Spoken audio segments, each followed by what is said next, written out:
There is likely an animal laying on your floor right now, or your couch, or directly on top of you, that descended from one of the most feared predators to ever walk the earth.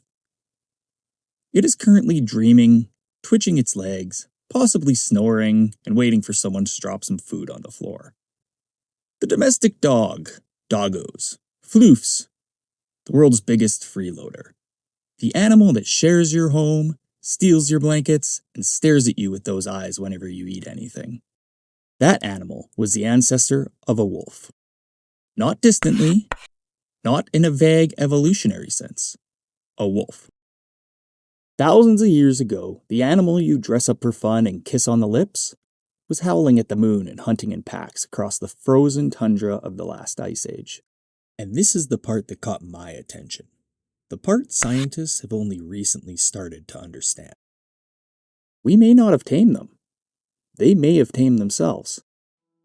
I'm C, this is What the Flip Side, and today we are going to look at the theory of how a wild apex predator looked at early humans and decided, yep, those ones. That's my family now. To understand what happened, you need to picture the world as it was roughly 30,000 years ago. No cities, no farms, no supermarkets. Humans were hunter-gatherers, small groups of people moving across the landscape, following animals, sleeping wherever they could, and trying very hard not to become something else's dinner. Ancient DNA evidence suggests that dogs were domesticated before the rise of agriculture, when hunter-gatherers were still preying on large animals. Dogs are the only animals that were domesticated during this period. Virtually every other domesticated animal came after farming began. Let that sit for a second. Every animal we have ever domesticated, cattle, horses, sheep, pigs, chickens, all of them came after we invented farming. Dogs came before. Dogs are in a completely separate category from every other animal humanity has ever brought into its world. Which raises a question worth asking. Why wolves? Wolves were not small. Wolves were not harmless. Wolves competed with humans for the same prey. They were fast, intelligent pack hunters with extremely good teeth and absolutely no reason to be friendly towards a group of upright primates who are also trying to eat the same elk. And yet, something happened. The initial interactions between humans and wolves likely began somewhere between 15,000 and 40,000 years ago, primarily across the Eurasian continent. Genetic evidence suggests that modern dogs descended directly from now extinct wolf lineages that parted ways with the ancestors of modern wolves somewhere in that window. The exact location, still debated. The exact moment, still debated. But the direction of travel is clear. At some point in the past, wolves and humans started spending time together, and both of them ended up completely changed by it. Here's where the story gets slightly humbling for us as a species. Over a long time, the thought was simple. Early humans captured wolf pups, raised them, bred the least aggressive ones, and gradually produced the domestic dog over generations. Humans directing the process, humans in charge. One of the more popular theories now is that wolves domesticated themselves. This is called self-domestication. That one I can pronounce. The idea goes like this. Wolves were drawn to human campsites by the smell of cooking meat and the easy pickings of discarded scraps. Camps produced waste, leftover meat, bones, and scraps of food that weren't worth keeping.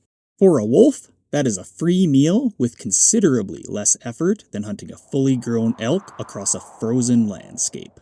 Some wolves were bolder than others, less frightened of humans, more willing to hang around the edges of camp, keep their distance, grab the scraps, and retreat. These wolves ate better, they survived better, they had more pups. Over time, these more social wolves bred with others who shared the same traits, leading to rapid genetic and behavioral changes. Generation by generation, the wolves who were comfortable near humans did better than the wolves who weren't. Not because humans chose them, Because the wolves who weren't afraid of humans were eating more reliably and passing that temperament on to their pups. Mathematical models suggest this first phase of self-domestication process could have occurred within a 15,000 year time frame. I'll take their word for it. Now, 15,000 years sounds like a long time, and it is, but in evolutionary terms, it is genuinely rapid, just the blink of an eye.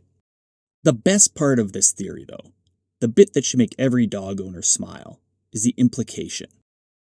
Your dog's ancestors looked at early humans, stumbling around in the dark, dropping food everywhere, completely unable to smell danger coming, and didn't think, what a magnificent species. They thought, easy target. We didn't tame the wolf. The wolf spotted an opportunity and took it. We were not the hero of the story. We were the campfire with snacks. And tens of thousands of years later, your dog is still working the same angle. Every time they look at you with those big puppy eyes, they are masters of playing the long game. 30,000 years and counting. Here's the thing that gets overlooked in this story. The deal went both ways. Wolves got reliable food, shelter, and safety near human camps. Humans got something extraordinary in return. A companion. One that could smell a predator approaching from far away, track prey across the ground that human noses couldn't smell, and guard the camp through the night while everyone slept. Think about what that meant for early humans. A prey animal could be tracked more efficiently, and for the first time, camps had a biological alarm system that was always on alert.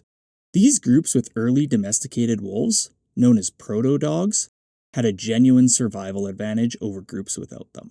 The partnership didn't just change wolves, it may have changed the trajectory of human civilization.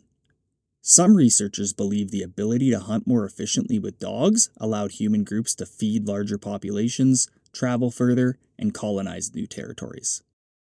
Your dog is not just a pet.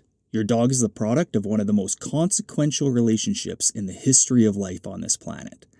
30,000 years of coevolution. Two species reshaping each other. The wolf becoming the dog. The human becoming something that genuinely could not imagine its life without one.